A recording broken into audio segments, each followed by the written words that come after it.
వక్ఫ్ bill ఏదైతే ఉందో చట్టరూపం దాల్చిన తరువాత మైనారిటీ సోదరిమణుల్లో కూడా అవగాహన కల్పించాలి అనేటువంటి ఆలోచన, అదేవిధంగా వక్ఫ్ బిల్ మాధ్యమంగా మతపరమైనటువంటి అంశాల్లోకి భారతీయ జనతా పార్టీ నాయకత్వంలో ఉన్న కేంద్ర ప్రభుత్వం తల దూర్చడం లేదు.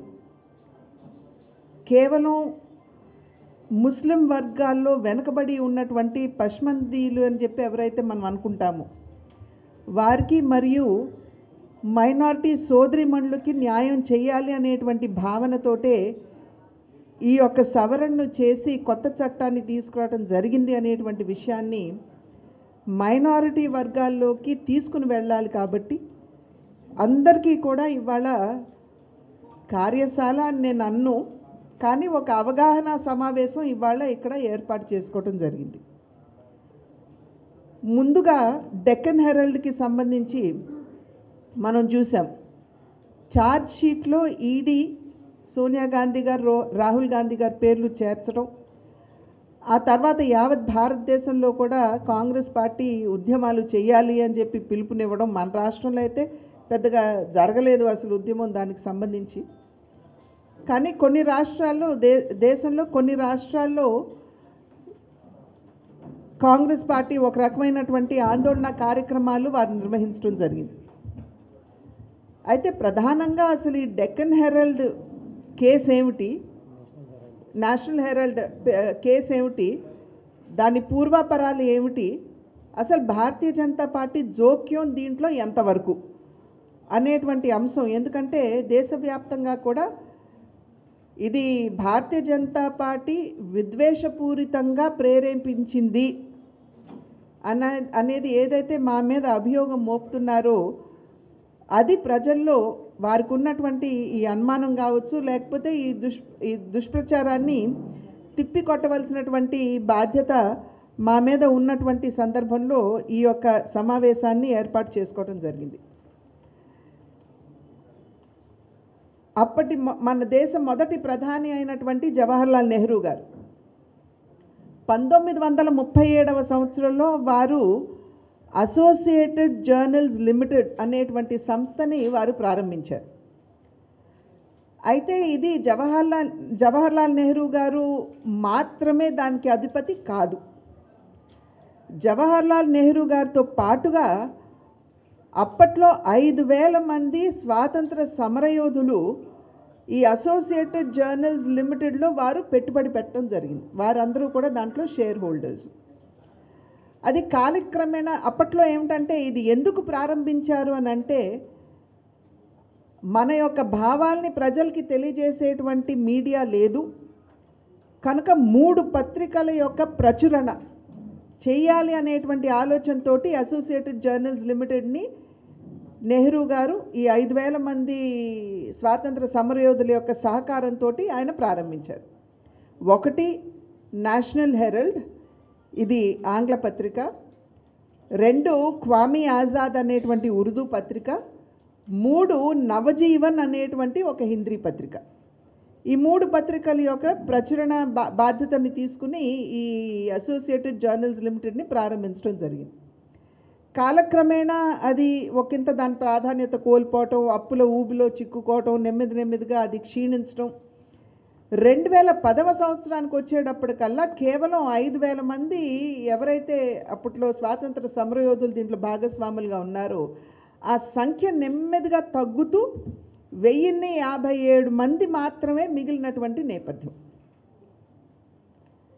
2010వ సంవత్సరంలో ఈ యొక్క నేషనల్ హెరాల్డ్ అనేటువంటి పత్రిక ప్రచురణ మూసివేసి నష్టాల్లో కూరుకుపోయినటువంటి సందర్భంలో కాంగ్రెస్ పార్టీ నుండి ఈ నేషనల్ హెరాల్డ్ అనేటువంటి ఈ అసోసియేటెడ్ జర్నల్స్కి అనేటువంటి సంస్థకి 90 కోట్ల రూపాయలు కాంగ్రెస్ పార్టీ అప్పు ఇవ్వడం జరిగింది. వడ్డీ రేటు 0 పైసా వడ్డీ లేదు.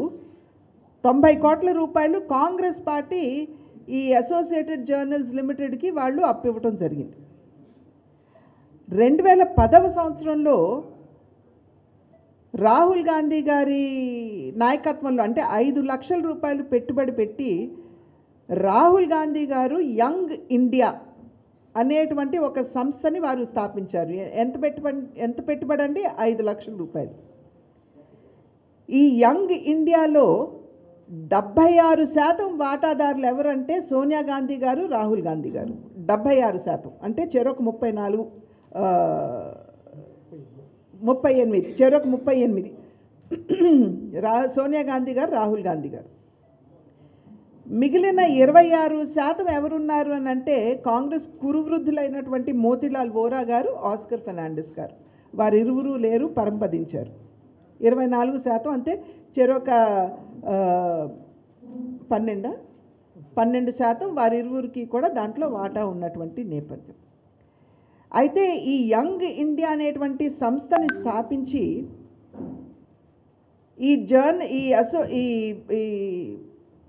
ఏదైతే సంస్థని నెహ్రూ గారు ప్రారంభించారు, ఈ జర్నల్స్ లిమిటెడ్ అనేటువంటి సంస్థని ఏదైతే స్థాపించారో దాన్ని తీసుకోవడం అంటే దానికి ఏమిటంటే ఏదైతే కాంగ్రెస్ పార్టీ నుండి ఈ సంస్థ అప్పు చేసిందో ఈ అప్పులు తీర్చేస్తాము అని చెబుతూ వారితో ఒప్పందం కుదుర్చుకుని వారి యొక్క ఆస్తులు కూడా ఈ యంగ్ ఇండియా అనేటువంటి సంస్థ తీసుకోవటం జరిగింది.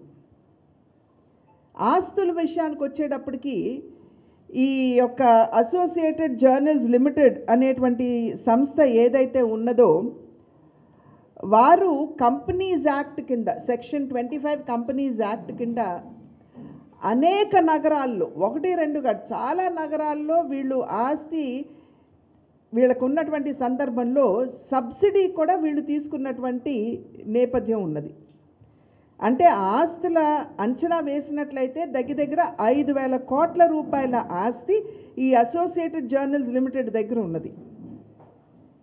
రాహుల్ గాంధీ గారు ఏం చేశారు? 5 లక్షల రూపాయలతోటేమో ఒక సంస్థను ఏర్పాటు చేసి యంగ్ ఇండియా వచ్చి అసోసియేటెడ్ జర్నల్స్ లిమిటెడ్ని తీసుకున్న తర్వాత ఈ నేషనల్ హెరాల్డ్కి ఏదైతే ఆస్తులు అప్పటికే ఉన్నాయో, ఎందుకంటే ఈ నేషనల్ హెరాల్డ్ ప్రారంభించడానికి కదా అప్పట్లో ప్రారంభించింది associated journals ప్రచురించడానికి.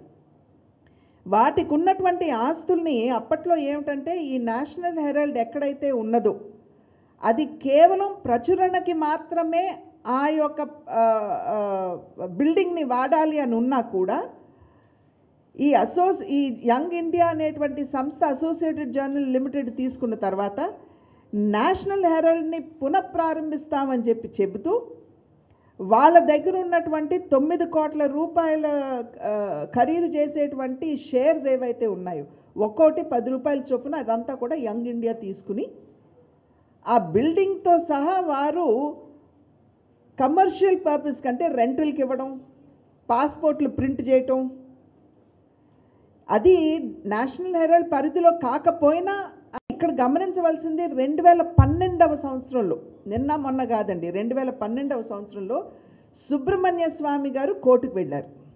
Bharatiya Janata party కాదు, ఎన్డీఏ కూటమి కాదు, సుబ్రహ్మణ్య స్వామి గారు కోర్టుకు వెళ్ళి ఇక్కడ అన్యాయం జరిగింది, కాంగ్రెస్ పార్టీ ఒక రాజకీయ పార్టీగా ఉండి వాళ్ళు ఎట్లా అసోసియేటెడ్ జర్నల్స్ లిమిటెడ్కి వారు ఎట్లా 90 కోట్లు అప్పిస్తారు అనేటువంటి అంశం మీద వారు కోర్టుకు వెళ్ళడం మాత్రమే కాకుండా ఈ అసోసియేటెడ్ జర్నల్స్ లిమిటెడ్ అనేటువంటి వారు వారి వాటాని యంగ్ ఇండియాకి ఇస్తున్నటువంటి సందర్భంలో ఇందాక చెప్పాను కదండి 9 కోట్ల రూపాయలకి తీసుకున్నారని. అది మాత్రమే కాదండి, 6,000 కోట్ల రూపాయల ఆస్తిని రాహుల్ గాంధీ గారి యంగ్ ఇండియా కేవలం 50 లక్షలకే తీసుకుంది.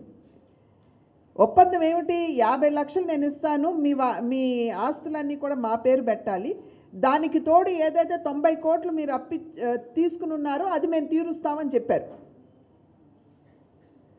సో సుబ్రహ్మణ్య స్వామి గారు వేసినటువంటి కేసు ఏమిటంటే ఒక రాజకీయ పార్టీ ఒక కమర్షియల్ యాక్టివిటీకి వాళ్ళు 90 కోట్ల రూపాయలు ఎట్లా అప్పిచ్చారు, అది కూడా 0 వడ్డీకి. దీనికి తోడు అసోసియేటెడ్ జర్నల్స్ లిమిటెడ్లో ఉన్నటువంటి 1057 మంది ఇంకా ఎవరైతే ఉన్నారో వాటాదారులు వారికి చెప్పకుండా, ఎక్కడా కూడా మీటింగ్ పెట్టకుండా, వారితో చర్చించకుండా మీరు ఏకపక్షంగా ఎలా మీ వాటాని మీరు యంగ్ ఇండియాకి ఇచ్చారు?